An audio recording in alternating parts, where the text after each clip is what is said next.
la clase sobre trastornos neuróticos 2.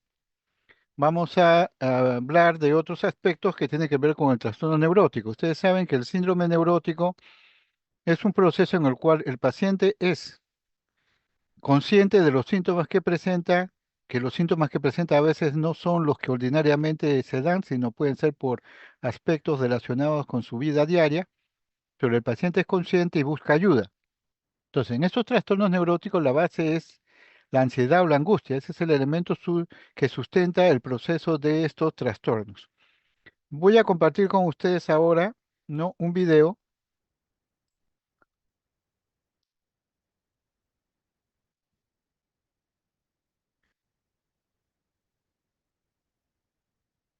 Díganme si observan el video, por favor.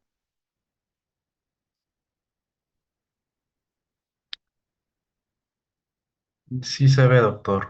Muy bien.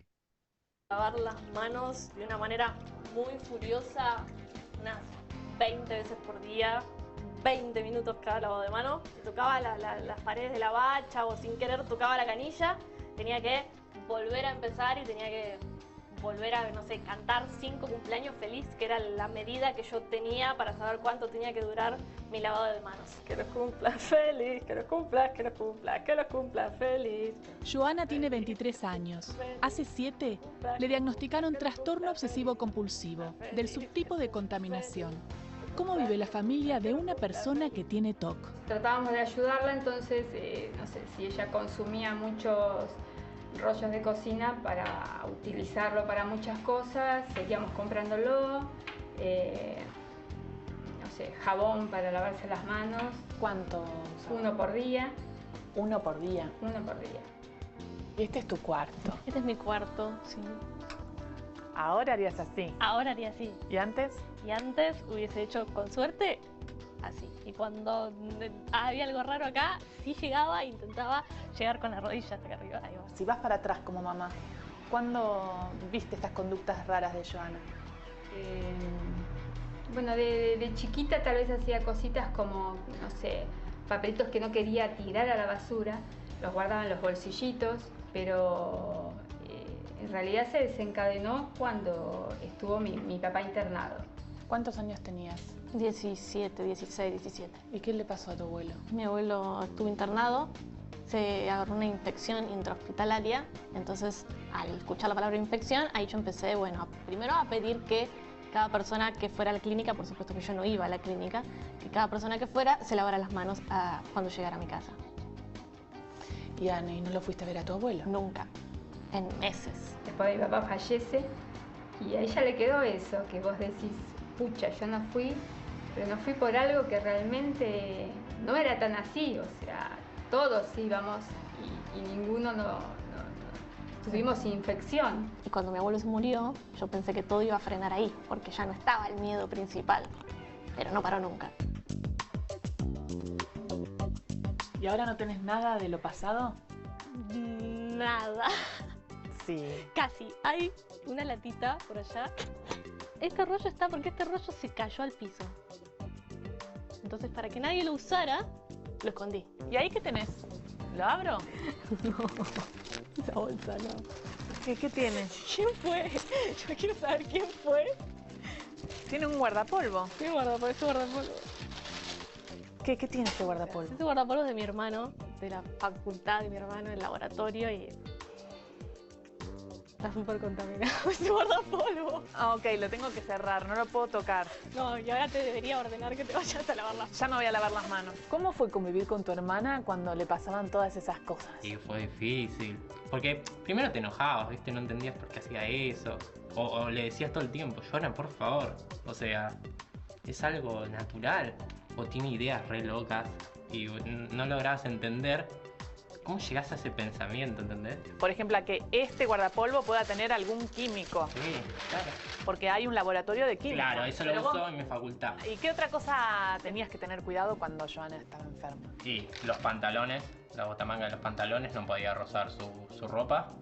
Mi mochila no podía tocar su cama o alguna otra ropa de ella. Eso lo contaminaba automáticamente. Y cuando te dijeron que tenías un trastorno obsesivo compulsivo, ¿viste?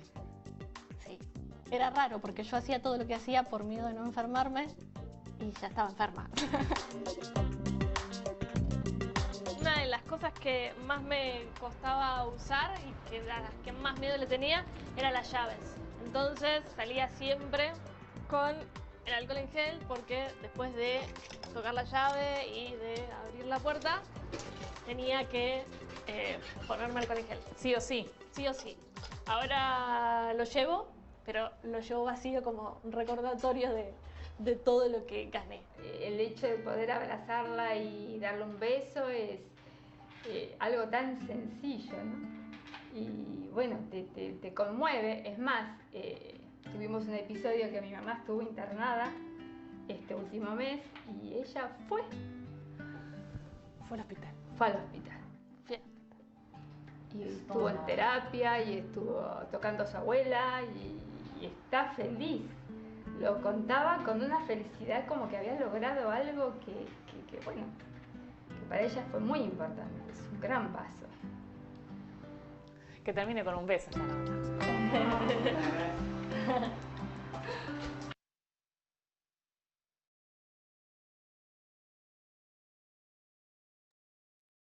Muy bien. ¿Alguien quisiera dar su opinión con respecto al video? ¿De qué tema estamos tratando? ¿Qué problemas se están ventilando en este video? Del trastorno obsesivo compulsivo. Muy bien. ¿Y qué cosa es el trastorno obsesivo compulsivo?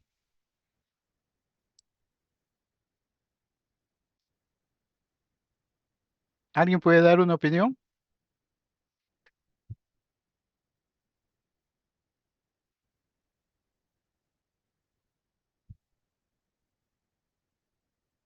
Trastorno obsesivo compulsivo es la presencia de obsesiones y compulsiones. Obsesiones son pensamientos o ideas que se ingresan en la mente de las personas y que dominan su mente, a pesar de que las personas se dan cuenta de que son a veces pensamientos tontos o sin sentido, no puede evitar, ¿no? Y no los puede controlar, y se le vienen a la mente sin control y sin capacidad para poder dominarlos. Y las compulsiones son conductas repetitivas que se hacen para calmar esa ansiedad que provoca la obsesión. Por eso hablamos de un trastorno obsesivo compulsivo. Voy a compartir con ustedes ahora la exposición de los trastornos, ¿no?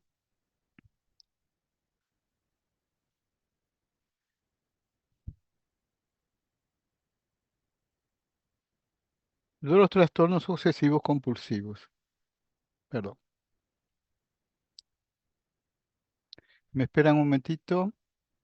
Vamos a hablar entonces de los trastornos neuróticos en general y vamos a hablar precisamente de 4 entidades de estos trastornos neuróticos que es importante que ustedes aprendan a conocer. Por un lado, el trastorno obsesivo compulsivo, por otro lado, el trastorno dismórfico corporal, que son 2 elementos del espectro compulsivo.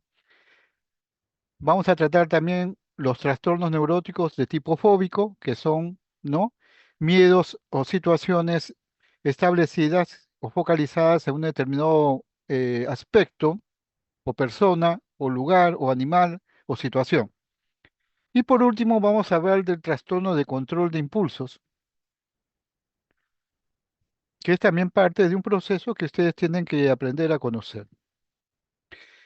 La sesión va a buscar de que ustedes puedan diferenciar tanto el TOC, el trastorno dimórfico corporal, las fobias, el trastorno de control de impulsos, los síntomas, signos, diagnóstico y tratamiento del cuadro. Vamos a hablar entonces de cada uno de ellos, hablando de su concepto, epidemiología, fisiopatología, etiología, clínica, diagnóstico, diagnóstico diferencial, evolución, pronóstico y tratamiento. ¿Qué es importante que ustedes conozcan? Antiguamente se hablaba de los trastornos de ansiedad y se metía dentro de los trastornos de ansiedad el trastorno obsesivo compulsivo, como parte de los trastornos de ansiedad. Pero después se descubrió de que los trastornos obsesivos compulsivos se diferenciaban por la presencia de situaciones que tenían que ver con aspectos repetitivos de pensamiento o de conducta. Y entonces se empezó a hablar de que los trastornos el trastorno obsesivo compulsivo no era uno solo, eran los trastornos obsesivos compulsivos. O sea, había una serie de entidades que se habían clasificado en otras áreas, pero que tenían como patrón específico el hecho de que todos tenían que ver con situaciones repetitivas, ¿no? Con conductas compulsivas o con pensamientos obsesivos y que marcaban una diferencia, ¿no? Entre ellos. De tal forma que se empezó a acumular los trastornos obsesivos compulsivos en 5 elementos. El trastorno obsesivo compulsivo propiamente dicho, el trastorno dimórfico corporal, ¿no? Que antes estaba en una alteración de los aspectos de somatización, el trastorno de acumulación, el trastorno de la tricotilomanía o arrancarse el cabello y el trastorno de escoriación. ¿Qué es lo común en todos ellos? Es la situación repetitiva que se da constantemente en una forma casi impulsiva y sin posibilidades, en una posibilidad sistémica, sin posibilidades de controlarlo totalmente. Vamos a hablar en primer lugar entonces del trastorno obsesivo compulsivo. ¿Qué cosa es el trastorno obsesivo compulsivo? Es un trastorno crónico, ¿no? Que está relacionado con pensamientos que se llaman obsesiones, que son incontrolables porque la persona no los puede manejar y que se le presentan en su mente en forma repetitiva. Y esta presentación de estos pensamientos que causan ansiedad o temor hace que la persona realice una serie de conductas compulsivas o comportamientos repetitivos que generalmente son laboriosas, que perturban la rutina normal, pero que le ayudan a la persona con TOC a reducir su ansiedad. Y acá tenemos una mano donde se presentan pues estos pensamientos. Por ejemplo, apagué la luz y si no lo hice, tengo que comprobarlo, voy a comprobarlo 3 veces, pero de repente tengo la duda de que no está bien y lo vuelvo a hacer. Entonces, esto es más o menos el problema del TOC. El TOC es la tendencia a tener pensamientos incontrolables que te llevan a comportamientos repetitivos y son pensamientos intrusivos que llevan a rituales y que provocan preocupaciones constantes y conductas repetitivas. Hablamos entonces que el TOC tiene síntomas obsesivos y síntomas compulsivos. Los síntomas obsesivos se presentan en forma involuntaria en la mente de la persona, son repetitivas, desagradables y que el paciente reconoce que son suyos, no son una delusión o una idea delirante. Y va acompañado de compulsiones, o sea, conductas voluntarias que sirven para reducir el malestar, que uno reconoce que repetir estas conductas son exageradas, pero que de alguna forma uno le da un efecto mágico a esta conducta pensando de que con esta conducta vamos a eliminar o anular los pensamientos. Por ejemplo, tenemos el caso de los lavadores, que es el más frecuente, donde la obsesión es el miedo al contagio o la contaminación por una enfermedad o polvo, y la compulsión es un ritual de lavado, limpieza o aseo. Igual, tenemos el otro problema que son los comprobadores, o sea, por ejemplo, miedo a haberse equivocado en hacer algo y entonces en la duda uno busca repetir o confirmar que lo ha hecho bien. Hablamos entonces de las obsesiones como pensamientos, impulsos o imágenes repetitivas, persistentes, que se experimentan constantemente y que provoca no en la persona un malestar, porque son pensamientos intrusivos, inapropiados y que le causan mucho malestar o ansiedad. Estos pensamientos no son preocupaciones excesivas sobre la vida cotidiana, ¿no?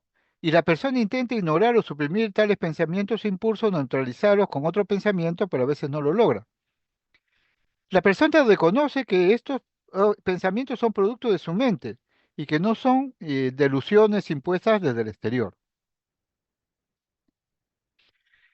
¿Cuál es el contenido normal de estos pensamientos o los más frecuentes? Tenemos las obsesiones con temas religiosos, sagrados o metafísicos, donde generalmente se presentan pensamientos de sacrilegio o blasfemos en relación a personas o imágenes sacras. Por ejemplo, imaginarse a un santo sin enaguas o pensar, ¿la Virgen habrá sido virgen o habrá tenido relaciones con San José? Entonces, todo eso, si eres una persona religiosa, te perturba y te causa ansiedad. Temas morales, como ejemplo, ideas de escrúpulo moral en cuanto a una ley o principio, y dudas sobre el propio cumplimiento y culpabilidad ante una supuesta transgresión. Por ejemplo, ver pornografía, ¿no? Y uno siente de que ha cometido un delito y siente que debe pagar o tiene una culpa por haber hecho esto, de ver pornografía. O los temas de pureza y protección corporal, que están relacionados con lo que es la limpieza y la contaminación. Entonces, uno trata o tiene pensamientos de que se puede ensuciar o se puede contaminar y lo que busca es proteger su cuerpo a través del lavado constante u otras cosas muy.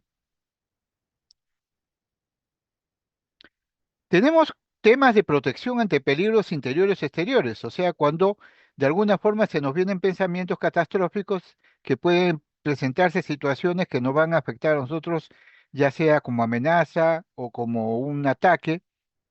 Y entonces buscamos conjurar este pensamiento de temor con formas mágicas para prevenirlos. Y entonces uno se pone a pensar en tal o cual cosa para evitar que se suceda lo que uno piensa que puede suceder. Por ejemplo, un terremoto o una caída de un vehículo, etcétera. Aquí, en este grupo de temas de protección, se encontraría el grupo de los comprobadores, que son los que tratan de buscar salir de la duda si han logrado establecer, por ejemplo, niveles de seguridad, haber puesto la llave bien, haber cerrado bien la puerta, haber puesto los seguros, y temas de protección. Hay temas también que tienen que ver con el orden y la simetría. O sea, es la búsqueda de la persona de establecer un orden, ¿no? Para realizar una actividad que impone una parte de su tiempo. Por ejemplo, programar, organizar, ordenar algunas cosas. Por ejemplo, simetría, poner dos panes paralelos uno con el otro. Eh, orden, poner todos los colores, ¿no? En forma ordenada para que no se vean desordenados. Hay también temas de precisión y de completud. O sea, es lo que se busca en lo que se llama la tendencia al perfeccionismo. Y entonces, cuando una persona busca ser perfecta, ¿no? Entonces desea desarrollar sus capacidades intelectuales o laborales a plenitud. Pero sucede que a veces uno no se siente satisfecho con eso y están constantemente autocuestionándose si ha hecho bien, si ha completado bien las cosas, si ha hecho el trabajo adecuadamente. Igual, un séptimo tema obsesivo es los temas referentes al paso del tiempo. Por ejemplo, el temor de la persona a olvidar, ¿no? Alguna anotación o algo que tenía programado y que tiene que recordar con exactitud. Y entonces empieza a llenar un lugar con una serie de boletas que le indiquen qué cosa es lo que tiene que pendiente de hacer, unas anotaciones. Y eso hace que su vida se vuelva cuadradito porque tiene que estar buscando darle solución a los temas que él está planteando en el tiempo. Hemos hablado entonces de las obsesiones como pensamientos, ¿no? Ahora hablamos de las compulsiones como comportamientos o actos mentales. Ambos niveles son equivalentes. Comportamientos, por ejemplo, como lavado de manos o comprobar el orden, o actos mentales, como por ejemplo rezar, contar o repetir palabras mágicas en silencio. El objetivo de las compulsiones es prevenir o reducir el malestar de las obsesiones. Pero en realidad no hay una conexión realista entre lo que se pretende neutralizar o que uno desea pensar. Entonces, muchas veces estamos utilizando actos mentales mágicos. ¿Cuáles son los tipos de compulsiones más frecuentes que se pueden encontrar? El más frecuente es la compulsión a la limpieza, o sea, el lavado de las manos reiterativos, o el chequeo y control, ya sea de las llaves de gas, del de enchufe, de la plancha, de los aparatos eléctricos. O apagar y encender luces varias veces para saber que uno los está apagando. O cerrar con llave la puerta en forma reiterativa para sentirse que es seguro lo que uno ha hecho. O leer el mismo párrafo de un libro o un tema varias veces para sentirse seguro de que lo ha leído.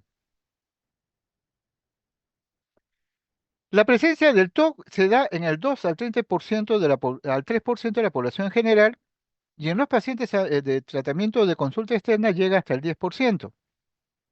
Sigue siendo, ¿no? El cuarto trastorno neurótico más frecuente después de las fobias, ¿no? La farmacodependencia y la depresión mayor. En etapa de adolescentes, el predominio es más de varones sobre mujeres y en adultos, la presencia de varones y mujeres es igual, o sea, se da en los ambos sexos en el mismo nivel. Se presenta generalmente por debajo de los 25 años y se da más en solteros que en casados. El TOC, lo que hay que tener en cuenta es que no solamente va solo, a veces se va acompañado con otros trastornos mentales. Muchas veces vamos a encontrar, ¿no?, que puede haber trastorno depresivo mayor en el 67% de los TOC o fobia social en el 25% de los TOC. Pueden presentar también síndrome de Tourette, que es el síndrome de TIC múltiples, en el 5.7% de los TOC. También puede haber, ¿no?, presencia de TIC en el 20 al 30% de TOC, de pacientes con TOC, y se puede asociar otros procesos, como por ejemplo alcoholismo, trastorno de ansiedad generalizada, fobias específicas, pánico, trastornos alimentarios u trastornos de personalidad. Se ha revisado, o la literatura ha revisado, aspectos del TOC con respecto a la etiología y se ha hablado que muchos de estos aspectos tienen que ver con una base neurobiológica. Y entonces se ha encontrado que, por ejemplo, el TOC puede ser producido por una alteración del neurotransmisor, principalmente el sistema serotoninérgico, donde pueden existir alteraciones de la transmisión serotoninérgica en el líquido cefalorraquídeo, y por eso el uso de la clomipramina como tratamiento para el cuadro. Se dispone de menos evidencia de que el sistema noradrenérgico esté comprometido, y también se habla de que el TOC estaría relacionado con infecciones por estreptococo beta hemolítico grupo A en niños, que van a provocar una corea de Sydenham y, por supuesto, trastornos obsesivos asociados. En los estudios de neuroimagen se ha encontrado que hay alteración de la función cerebral en los neurocircuitos de la corteza órbitofrontal, en el caudado y el tálamo, cuando se hace estudios de SPECT.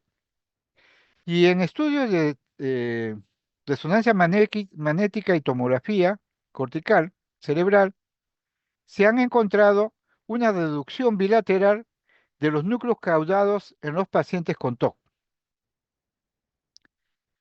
Se habla también que el componente genético es importante. Se han encontrado tasas elevadas de relación de gemelos monocigóticos y TOC.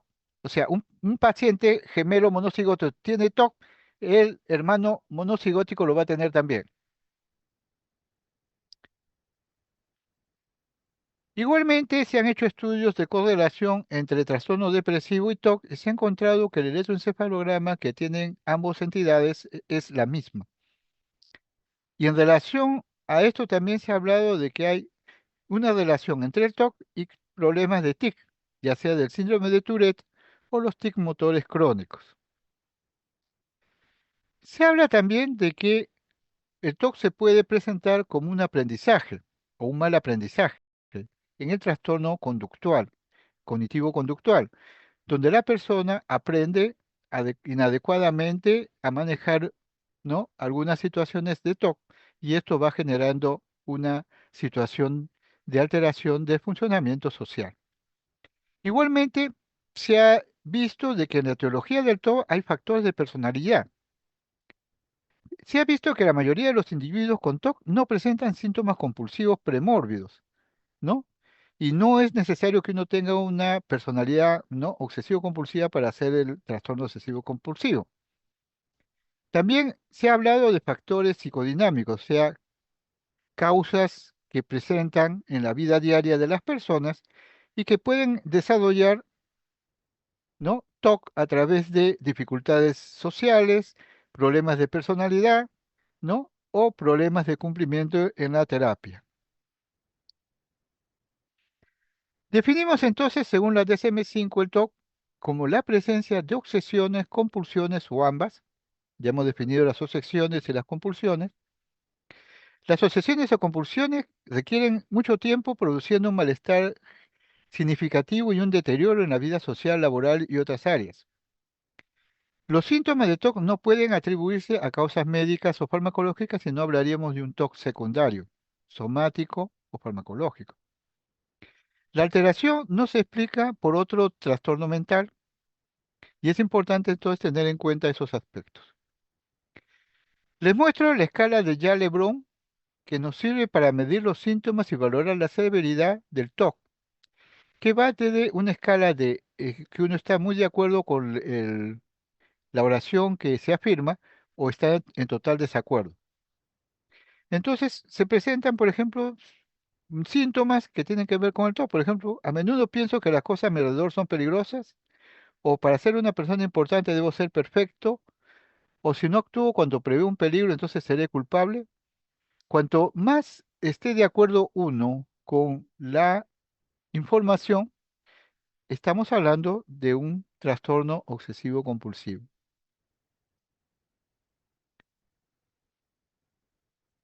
El TOCS tiene también la posibilidad de hacer diagnóstico diferencial con otros cuadros, como por ejemplo las afecciones orgánicas como la corea de Sydenham y de Hutchinson, el trastorno de Tourette, ¿no? Donde 2/3 de trastornos de Tourette presentan TOC, y diagnóstico diferencial con el trastorno de personalidad obsesivo-compulsiva, que es una personalidad con tendencia a conductas ordenadas, rígidas, ¿no? Con tendencia a mucha limpieza o mucha suciedad. También hay que hacer diagnóstico diferencial del TOC con depresión y con psicosis, porque muchas veces el TOC que presenta algunos pacientes puede aparecer como un síntoma raro o fuera de lo común o irracional. Pero la diferencia entre la psicosis y el TOC es que el TOC uno es consciente de los síntomas y en la psicosis no. Evolución y pronóstico del TOC. Más del 50% de los síntomas aparecen súbitamente, después probablemente de una situación estresante, y con frecuencia pasan 5 a 10 años antes que el paciente con TOC solicite atención psiquiátrica, o sea, demoran para pedir atención. La evolución es larga, variable y fluctuante en algunas personas y en otros constante. En el pronóstico, el 20 al 30% de estos pacientes mejoran, ¿no? En el tiempo, pero 40 a 50% la mejoría es moderada y 20 a 40%, ¿no? No se mejoran. El tratamiento para el TOC es inicialmente farmacológico por los estudios clínicos que se han hecho. Los efectos del tratamiento se observan después de 4 o 6 semanas de aplicarse. El beneficio terapéutico máximo llega a las 16 semanas. Y una proporción significativa de los pacientes con TOC responden al tratamiento con antidepresivos IRS, inhibidores de captación de serotonina, o la clomipramina, que es un tricíclico, ¿no? Antidepresivo. Hablamos entonces de los inhibidores selectivos de la captación de serotonina, que son antidepresivos y ansiolíticos. Tenemos ahí, como para el tratamiento del TOC, la fluoxetina, la fluvoxamina, la paroxetina, la sertralina y el citalopram. Pero para este tratamiento se requieren dosis altas, o sea, 2 o 3 tabletas o 4 tabletas que se necesitan del inhibidor selectivo de captación de serotonina para controlar el TOC. Mientras que para un tratamiento depresivo basta con 2 o 3 tabletas, para el TOC hay que usar hasta 4, 5, hasta 6 tabletas. Entonces, a veces hay efectos secundarios transitorios, pero que provocan molestias en las personas que usan el tratamiento, y hay que tener mucho cuidado con eso. El mejor resultado del tratamiento es una combinación de un inhibidor de captación de serotonina farmacológico y la terapia conductual.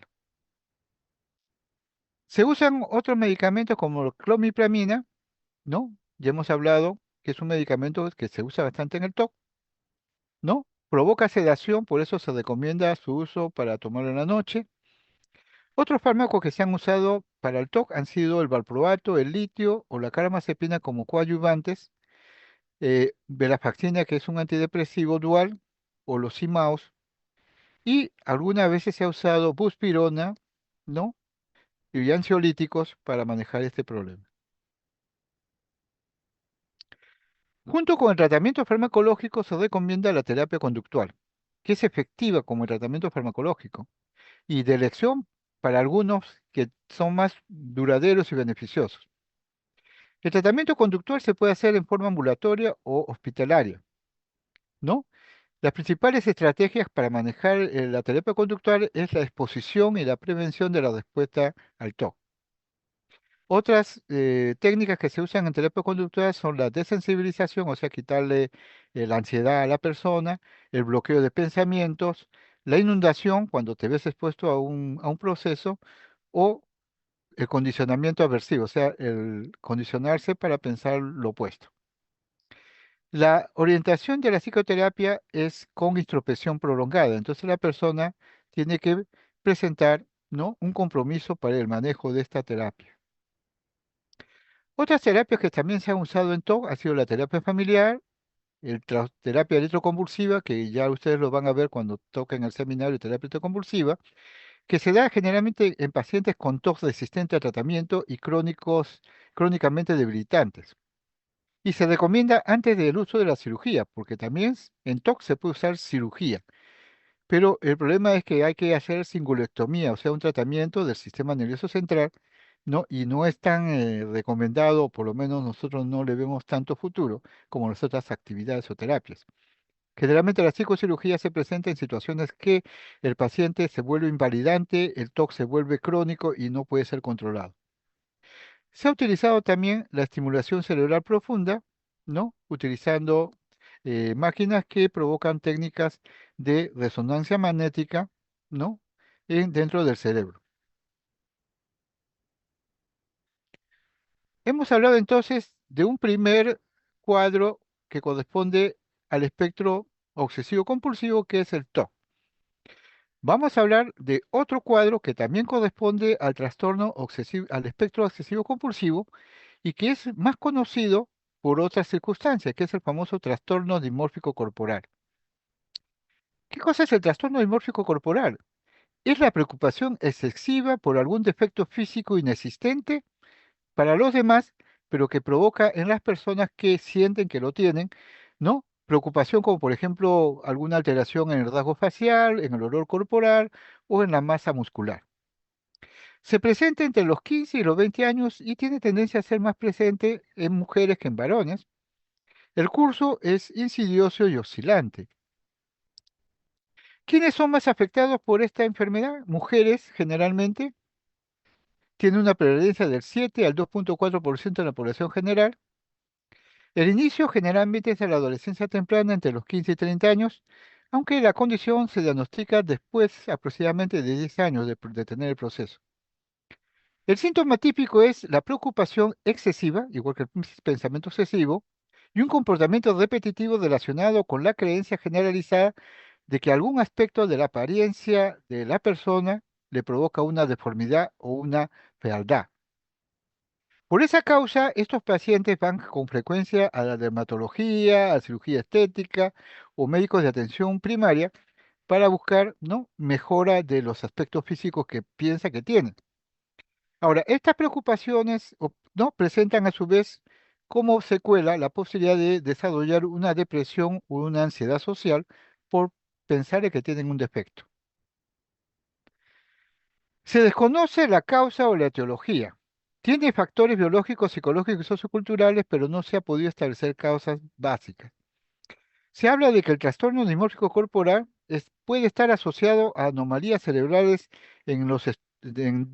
a través de estudios cerebrales, que tendrían que ver con el circuito frontoestriatal y temporoparietal occipital, que se han hallado en imágenes de resonancia magnética.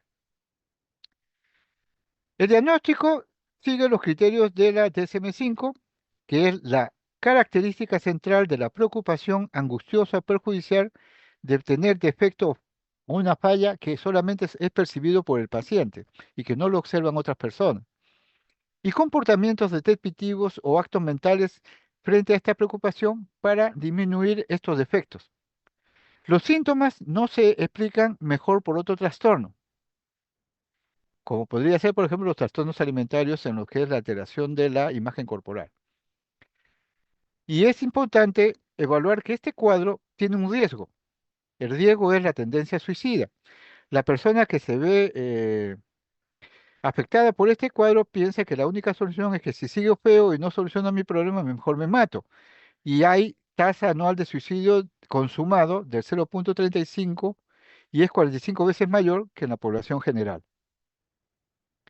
El diagnóstico diferencial Trastorno dimórfico corporal es con el TOC principalmente, después con esquizofrenia y otros trastornos delirantes, y trastornos de somatización, como antes era la clasificación antes. Antiguamente el trastorno dimórfico corporal se clasificaba con trastorno de somatización. Ahora es un trastorno del espectro obsesivo compulsivo. Y dentro de los trastornos de somatización, la confusión puede ser con anorexia o bulimia. El inicio de este cuadro es en la adolescencia y va evolucionando en forma gradual o súbito. La evolución puede ser prolongada, con intervalos asintomáticos. La parte del cuerpo donde está la preocupación puede ser siempre la misma o de repente cambiar con el tiempo. Las complicaciones que se informan incluyen ansiedad y depresión asociada, dificultades en las relaciones íntimas con otras personas, baja de la calidad de vida, baja autoestima, vergüenza, neuroticismo, introversión, ira y estrés, suicidio e ideación suicida, ¿no? Que puede llevar al suicidio consumado. El tratamiento, el tratamiento es de dos niveles. Se puede utilizar igual que el TOC, los IRS, o sea, dosis de tratamiento igual que el TOC, con los inhibidores de captación de serotonina farmacológicamente, pero básicamente el tratamiento es psicoeducación, donde el paciente puede estar aliviado en el momento del diagnóstico o desistirse, y entonces uno debe tratar de buscar alianza terapéutica para cambiar, porque el paciente tiene unas creencias que son ineficaces, tratar de disuadir al paciente de sus creencias, escuchar las preocupaciones que el paciente pueda presentar y en vez de discutir el defecto, lo que se debe buscar es empatizar con la ansiedad del paciente y buscar la discusión de los beneficios potenciales del tratamiento para aliviar su angustia y mejorar su calidad de vida. Se puede utilizar la terapia cognitivo-conductual, ¿no? Que nos ayuda a controlar precisamente esos pensamientos catastróficos que nosotros creemos que tenemos. Dentro del espectro obsesivo-compulsivo, entonces hemos hablado de los dos más importantes que deben ustedes conocer, el trastorno obsesivo-compulsivo y el trastorno dimórfico corporal. Hay otros tres trastornos del espectro obsesivo-compulsivo que solo lo vamos a mencionar para su conocimiento. Uno de ellos es el trastorno de acumulación. Y como ustedes observarán, es aquella persona que le gusta, ¿no? Recolectar un montón de cosas que a veces no tienen ningún valor o no tienen ninguna función, pero que lo lleva a la persona a querer acumularlo, acumularlo, acumularlo y llenar toda la casa de objetos que no tienen servicio o no sirven. El trastorno de acumulación es lo que se llama el acaparamiento compulsivo, o sea, la tendencia a no buscar, no recoger cosas, guardar cosas, que va a alterar a la persona en su proceso normal de funcionamiento, va a alterar su alimentación, su sueño y su autocuidado. El trastorno es característico de la adquisición de cosas que generalmente no tienen valor, pero que provoca un desorden excesivo en el espacio donde habita la persona. Al principio se consideró el trastorno de acumulación como un subtipo de TOC, pero ahora se le considera independiente. Por lo general, el trastorno de acumulación se desarrolla por el pensamiento o temor excesivo a perder objetos importantes en la persona, que piensa la persona que podrían ser útiles en algún momento de su vida por creencias tergiversadas sobre la importancia de la posesión mayor o por el apego emocional extremo a las posesiones. Por ejemplo, hay personas que le gustan guardar revistas, cómics y los acumulan, los acumulan, los acumulan. Hay personas que le gustan los libros y acumulan libros, libros y libros. Hay otros que acumulan, ¿no? Objetos de, por ejemplo, instrumentos para alimentarse, platos, ¿no? Cajas, ropa, que ya no le queda, pero dice, no, en algún momento me va a servir. Y entonces no son capaces de eliminarlos, de dejarlos, de abandonarlos. Tienen esa tendencia compulsiva, ¿no? A acaparar. El cuarto cuadro que vamos a ver también del espectro obsesivo compulsivo es la tricotilomanía. ¿Y qué es lo característico de la tricotilomanía? Es el comportamiento repetitivo, como si fuera una compulsión, de arrancarse el cabello por simple placer, gratificación o liberación de una tensión o ansiedad. Por supuesto, eso provoca una pérdida del pelo. Y hay dos tipos de categorías. La forma crónica, que es la más grave, que se le inicia en la adolescencia y es más frecuente 10 veces en mujeres que en varones. Y hay una de presentación infantil que es igual en varones y mujeres, que se presenta en la edad juvenil, pero es menos grave desde el punto de vista dermatológico y psicológico. Se ha encontrado que el 33 al 40% de los pacientes que se arrancan el cabello tienen tendencia a mastigarlo o tragarlo. ¿Y esto qué provoca? Provoca un cuadro que nosotros llamamos besoar. ¿Qué cosa es un besoar? Una bola de pelos acumuladas en el aparato digestivo y que no se digiere. O sea, el pelo de una persona, por más que te la comas, no se digiere con el ácido del estómago. Y entonces aparecen una bola de pelo como si fuera un tumor dentro del lumen del aparato digestivo, que puede ser peligroso y puede llevar hasta obstrucciones, ¿no? Gastrointestinales y cirugía para sacarle, ¿no? Estas bolas de pelo acumuladas en el estómago. En quinto lugar, tenemos los trastornos de escoriación, que también tienen esta conducta que es compulsiva, que es el rascado repetitivo de la piel y que hace que la persona se rasque, se rasque, se rasque constantemente y que requiere tratamiento dermatológico. Se presenta, no, en población en general en un 1 al 5% y en población que acude al dermatólogo en el 12%. Y por supuesto, también es más prevalente en mujeres. Los trastornos de escoriación, no, pueden ir asociados también con TOC, con psicotolomanía, con dependencia de fármacos, con depresión, con trastorno de ansiedad o con trastorno límite de personalidad con TOC. Miren cómo se asocian a veces estos procesos. Se desconoce la etiología. Algunos plantean que podría ser producto de una área reprimida contra padres autoritarios, otros a causa del estrés y unos últimos que hablan que de repente sería una conducta autoerótica que provocaría que la persona se sintiera feliz rascándose la piel. Muy bien, hemos visto entonces los trastornos del espectro obsesivo-compulsivo y hemos visto o evaluado el TOC, el trastorno neurológico corporal y las otras entidades solamente para mencionarlas. Ahora vamos a hablar de los trastornos neuróticos, los trastornos fóbicos. Y vamos a hablar de tres tipos de fobias. Hay la fobia específica, que es la presencia de ansiedad, ¿no? Como respuesta a la exposición de determinadas situaciones o estímulos específicos que la persona teme y cuyo temor es tonto, pero la persona lo tiene. Estas fobias pueden ser miedo a los animales, a los precipicios, a la sangre, a los ascensores. El diagnóstico de fobia específica se establece si el comportamiento del paciente es evitar, ¿no? Encontrarse con estos estímulos y que de alguna forma interfiere con su vida normal. Fobia específica. Hay la fobia social, que es un tipo de fobia en donde la ansiedad se presenta como respuesta a que el paciente se vea expuesto a situaciones sociales o actuaciones públicas. Por ejemplo, hablar en público, comer, escribir en público, o conocer personas o hablar a figuras de autoridad, donde la persona que tiene la fobia social tiene temor de comportarse en forma humillante, ridícula, embarazosa, por eso evita presentarse en sociedad. Lo frecuente en esta fobia social es que se le ponga la cara roja, taquicardia, palpitaciones, sudoración, le falta el aire y temblor. Ese es el otro tipo de fobia social. El tercer tipo de fobia es la agorafobia, que es la fobia a lugares o situaciones donde escapar es difícil o embarazoso, o imposible encontrar ayuda en caso que aparezcan síntomas de ansiedad severa. Los temores más frecuentes en la agorafobia son alejarse de la casa, estar dentro de multitudes, o sea, participar en multitudes, en congestionamiento vehicular o quedarse solo. Y entonces es importante, si hay antecedentes de ataques de pánico, entonces se diagnostica trastorno de pánico con agorafobia. Y vamos a hablar de algunos ejemplos para que ustedes tengan una idea de lo que es cada una de estas fobias. Fobia específica. La presencia, volvemos a decir, de ansiedad como después de exposición a situaciones de objetos específicos. Puede ser un animal, puede ser un ambiente, puede ser algún material, sangre o inyecciones, o puede ser situaciones como transporte público, ascensores, aviones, o fobias específicas de otros tipos. Tenemos una lista.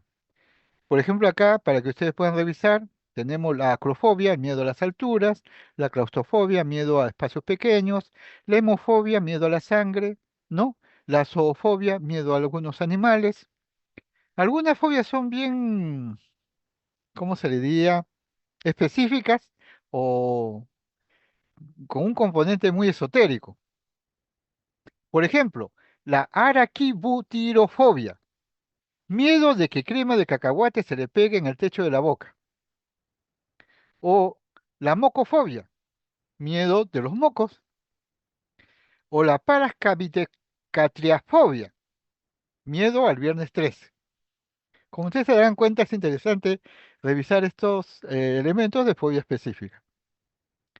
Y acá tenemos un caso clínico, paciente de 43 años de sexo femenino que refiere: tengo un miedo terrible a los roedores. Me pasa desde que vi uno en mi cuarto cuando era pequeña.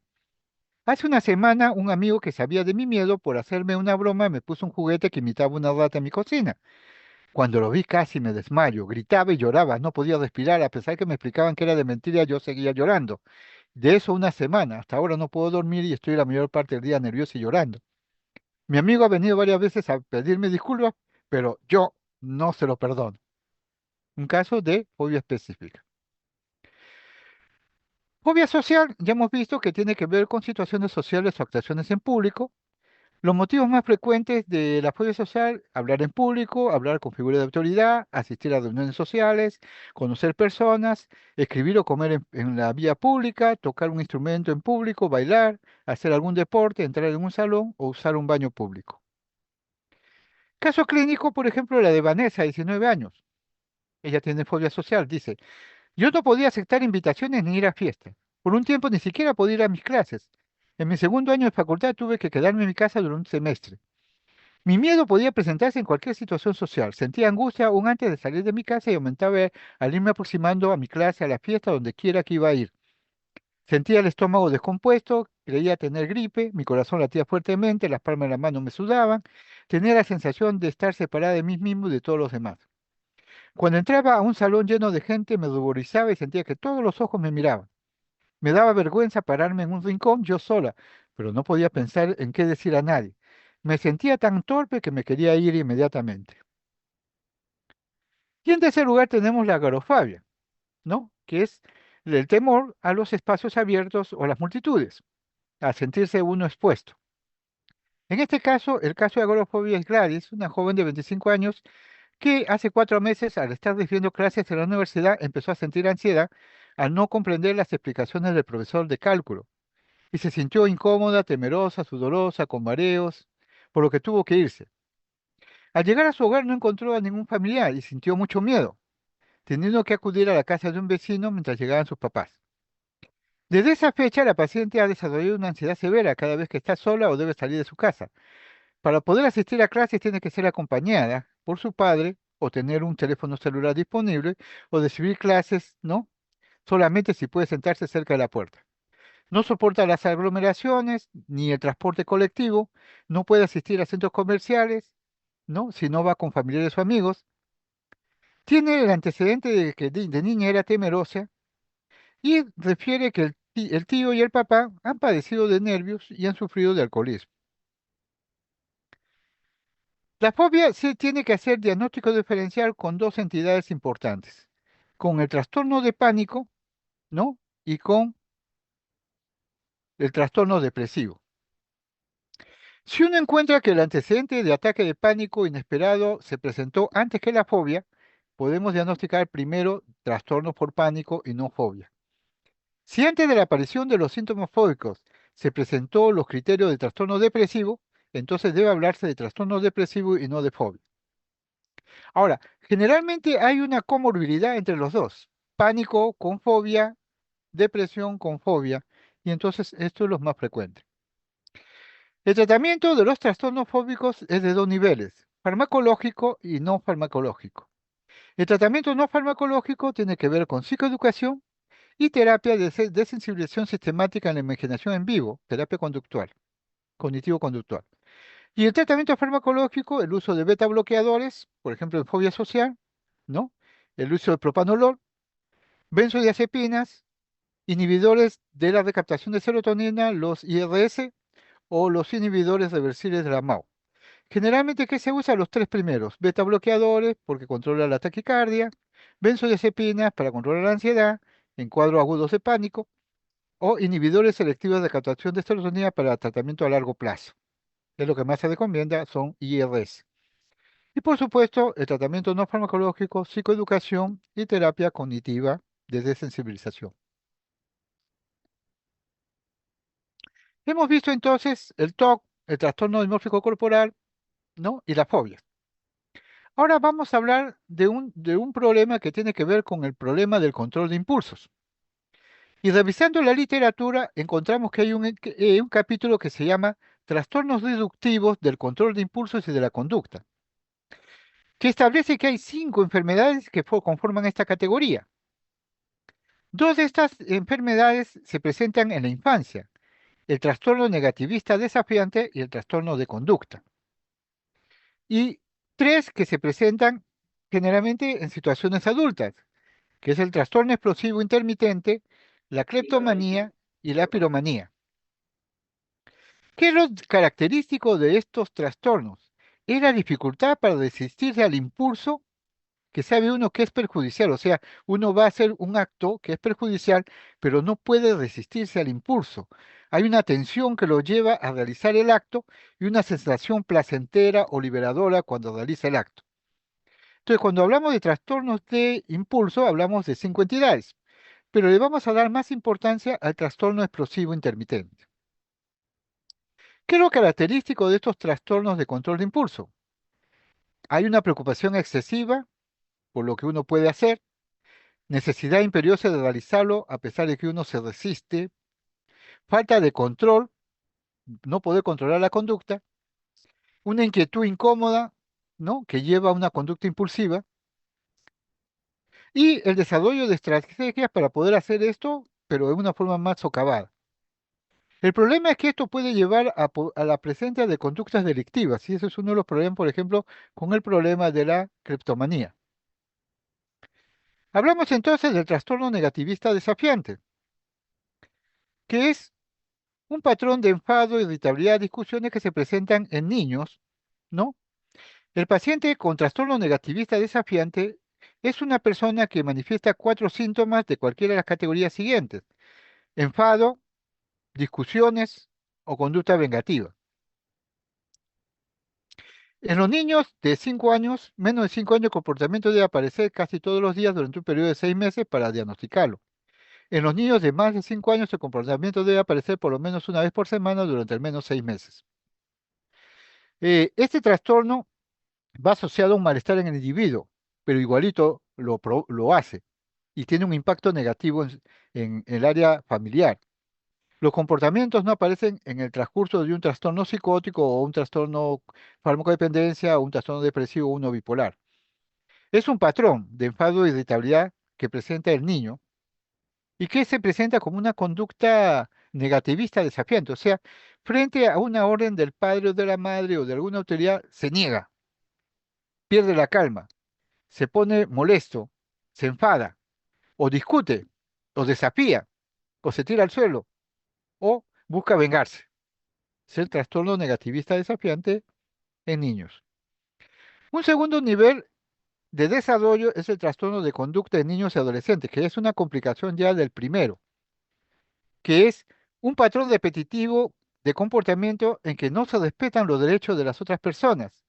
La persona se comporta como un antisocial y entonces puede presentar por lo menos uno de los, en una categoría, ¿no? Por lo menos en los últimos 6 meses. Por ejemplo, agresión a personas y animales, destrucción de propiedad, engaño o robo, incumplimiento de las normas. Es como que es un psicopatita, un psicopatita. Entonces, en agresión a personas, acosa, amenaza, inicia peleas, puede usar un arma y provocar daño, puede provocar crueldad física en personas o animales, ha robado o destrucción de propiedad, ¿no? Puede prender fuego a objetos de otras personas, ¿no? O ha destruido alguna propiedad de alguien, o ha invadido la casa, o ha robado, ¿no? Objetos, y a menudo sale por la noche a pesar de la prohibición de sus padres, ¿no? Pasa la noche fuera sin permiso y falta a la escuela constantemente. Entonces, es un comportamiento que nosotros podríamos delimitar como un comportamiento antisocial. El tercer tipo de trastorno de control de impulsos es el trastorno explosivo intermitente. Y aquí es donde nos vamos a detener un poco más porque me parece que este es el área de control de impulsos que ustedes podrían manejar mejor.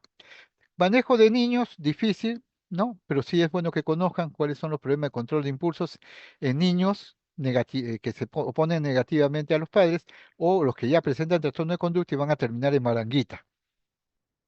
Tenemos el trastorno explosivo intermitente.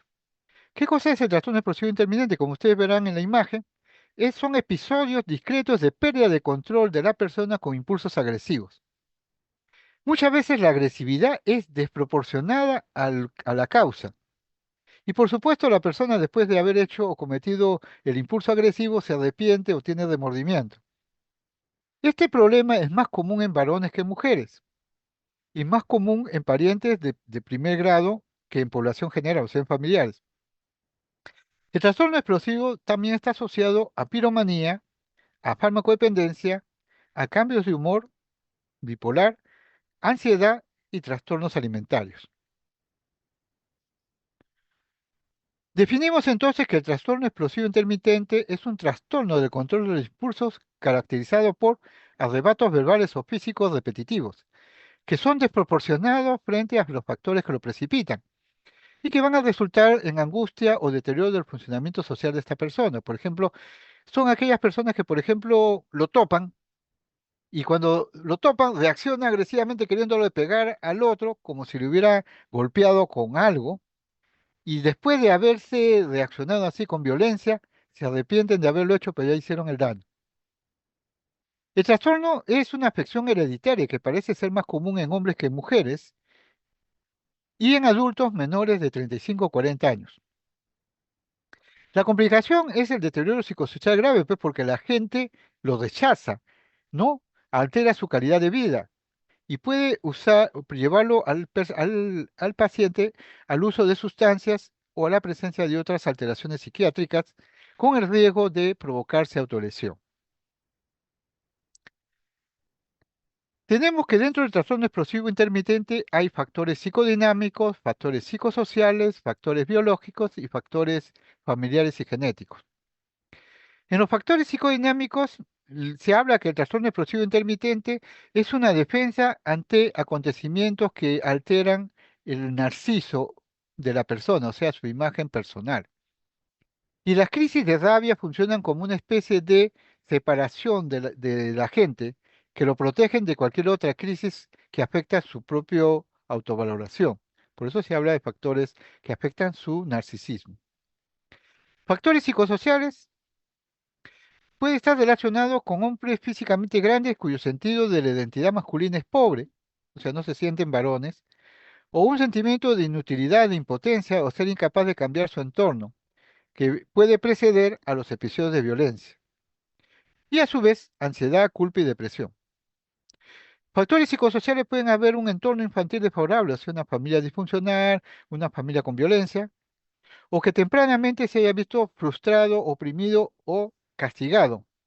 Son efectos que pueden predisponer a una persona a reaccionar por factores psicosociales a un trastorno explosivo intermitente. Factores biológicos, se habla de alteraciones en el sistema límbico, de alteraciones en las neuronas serotoninérgicas que inhiben la conducta, niveles bajos de serotonina o niveles altos de testosterona. Por eso se habla de que en niveles altos de testosterona puede estar asociado la agresividad y violencia, principalmente en varones. Factores familiares y genéticos, los familiares de primer grado no manifiestan mayores niveles de trastornos que la población en general y también pueden presentar problemas de depresión y abuso de sustancias. Los familiares biológicos de pacientes con el trastorno tienen más posibilidades de presentar ataques explosivos o de mal genio que la población general. ¿Cuál es la patogénesis del trastorno explosivo? ¿No? Los mecanismos psicológicos informados, ¿no? Que contribuyen al desarrollo del trastorno explosivo intermitente incluyen un alto grado de impulsos agresivos, ¿no? Un arrebato agresivo impulsivo inducido por ideas que le quieren golpear o ser hostiles contra él, ira o emociones negativas a la frustración, la habilidad afectiva, la ira puede variar en duración e intensidad, o mecanismos de defensa inmaduros, o sea, la situación de que cuando se siente amenazado provoca una disociación, una proyección y una racionalización de la conducta. Le pegué, pues le pegué, ¿por qué? Porque él me iba a pegar, entonces yo tenía que defenderme. Más o menos es el mecanismo de defensa que utilizan el trastorno explosivo intermitente. ¿Qué otras cosas pueden, qué otros mecanismos psicológicos pueden provocar este cuadro? La angustia, que puede estar asociado con culpa, vergüenza. En niños generalmente la rabieta disminuyen con el desarrollo de habilidades en la regulación de las emociones, ¿no? Y los arrebatos intensos de ira pueden persistir a lo largo del desarrollo y manifestarse a través de trastornos psiquiátricos, ¿no? Y es importante tener también esto en cuenta. ¿Cuáles son los criterios de SM5 para el trastorno explosivo intermitente? Que debe ocurrir en personas mayores o iguales a 6 años o nivel de desarrollo equivalente. El patrón de comportamiento repetitivo que implica la falta de control de los impulsos agresivos, que se presenta como un arrebato agresivo, que se presenta 2 veces por semana durante un periodo de 3 meses y que puede involucrar agresión verbal, agresión física o 3 arrebatos de comportamiento físicamente agresivo que ocurren en menos de 12 meses, que pueden implicar daño personal, destrucción de propiedad o lesiones físicas. Los arrebatos agresivos repetidos son espontáneos, o sea, no son premeditados, ni se programan. Se basan en la ira y la desproporción en la respuesta al factor que lo desencadena. La repetición de arrebatos agresivos no puede llevar a un malestar subjetivo, deterioro social o a consecuencias financieras o legales problemáticas, porque lo enjuician o lo demandan por agresión. El diagnóstico diferencial del trastorno, ¿no? Es con los trastornos de personalidad antisocial o límite, personalidad de grupo B, con trastornos psiquiátricos mayores como el trastorno depresivo mayor, el trastorno bipolar, el trastorno psicótico breve o esquizofrénica, los trastornos de adaptación en niños y adolescentes. Puede también hacerse diagnóstico diferencial con trastornos de inicio en la infancia, como el déficit de atención con hiperactividad y los trastornos del espectro autista. También puede verse con trastorno del estado de ánimo por alteraciones del estado bipolar. Hay que hacer diagnóstico diferencial también con intoxicación o abstinencia provocada por farmacodependencia, ya sea alcohol o drogas, o condiciones médicas que provoquen lesión cerebral traumática de moderada a grave con la presencia de epilepsia, delirio u otros trastornos neurocognitivos que pueden conllevar la presencia de un síndrome orgánico cerebral violento, agresivo, pero por causa de lesión cerebral. El tratamiento tiene dos niveles, farmacológico y psicoterapéutico. En la terapia psicoterapéutica, el paciente debe reconocer y verbalizar sus pensamientos o sentimientos que se presentan antes de los ataques explosivos para evitar precisamente el desencadenamiento de la agresión. Se usan también inhibidores selectivos de captación de serotonina, la trazodona y la buspiridona, ¿no? Para control de impulsividad y agresión. En cuarto lugar, dentro de los trastornos de impulso tenemos la cleptomanía, que ya lo hemos visto anteriormente, que es el problema de fallar en controlar los impulsos de robar objetos innecesarios, ¿no? Que no tienen valor monetario. El robo no se planifica, es un impulso, y el objeto robado no es valioso. Se puede asociar la cleptomanía a ludopatía, a compra compulsiva, a trastornos alimentarios y abuso de sustancias tóxicas. Entonces es importante que también se vea esto de la cleptomanía. Por último tenemos la piromanía, que es la provocación deliberada e intencionada de un incendio en más de una ocasión. Ahí el impulso de que no se controla es esa tendencia a querer encender el fuego y la lucha por evitarlo. Hay una tensión emocional antes del acto, pero hay una fascinación e interés y curiosidad por el pirómano, por el fuego.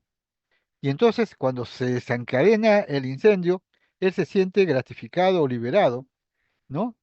Y se siente, ¿no? Que participa en lo que el fuego provoca. Ahora, el incendio no es por causa de móviles económicos, por ejemplo, venganza o algo, o expresiones sociopolíticas de venganza. No, el incendio es una expresión automática impulsiva.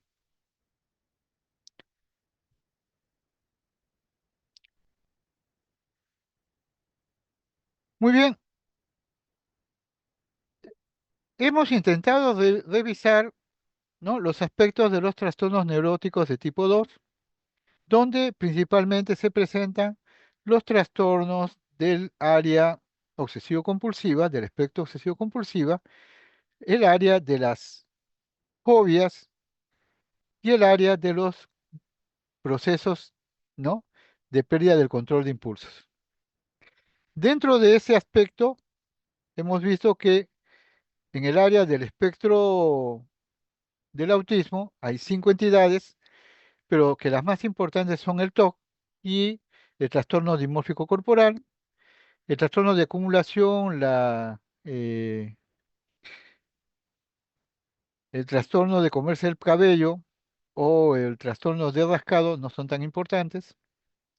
En las fobias hemos podido establecer que hay 3 tipos de fobias: la fobia específica, la fobia social y la, ¿no?, alteraciones frente a situaciones que se generan cuando uno se presenta en ambientes abiertos, ¿no?, o en lugares donde hay mucha gente. Son las fobias más importantes. Por último, hemos revisado los problemas de control de impulsos y las entidades que se dan. Hay 2 entidades que se dan en la infancia: el trastorno negativista y el trastorno conductual, y 3 que se dan en la edad adulta, que es el trastorno, ¿no?, de control de impulsos intermitente, pérdida de control de impulso intermitente, la ludopatía y la piromanía. De esas, la más importante es precisamente el control de impulsos, porque es la que se ve con más frecuencia y uno lo va a encontrar con más facilidad. Se ha establecido cuáles son los patrones característicos de esta conducta, cómo se puede diagnosticar, cuál es el diagnóstico diferencial y qué tipo de tratamiento reciben cada una de estas entidades. Hasta este nivel, ¿alguna pregunta que deseen ustedes hacer con respecto a la exposición? ¿Algo que quisieran ustedes aclarar o desearían ustedes mm, eh, buscar mayor información?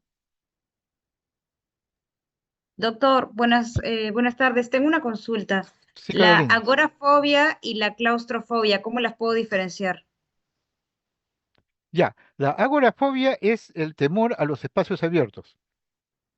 Por eso hablamos de que la persona no puede estar en multitudes o no puede estar en ambientes, por ejemplo, como Jockey Plaza y todo eso. Esa es la agorafobia. Y la claustrofobia es cuando tú te encierras en un lugar, o sea, te encierras y sientes que el espacio donde estás te causa tensión. Se llama claustro, encerrarse, fobia a los espacios cerrados.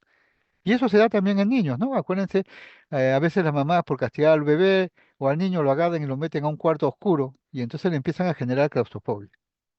¿Ok? Mientras que la agorafobia se presentan bajo situaciones de estrés que van a generar la situación en la cual la persona se siente indefensa, sola y expuesta al mundo, y entonces tiene temor de esa exposición abierta. Y entonces se genera la agorafobia, que muchas veces va asociado con trastorno de pánico. Gracias, doctor. Ok. ¿Otras preguntas que deseen hacer, por favor?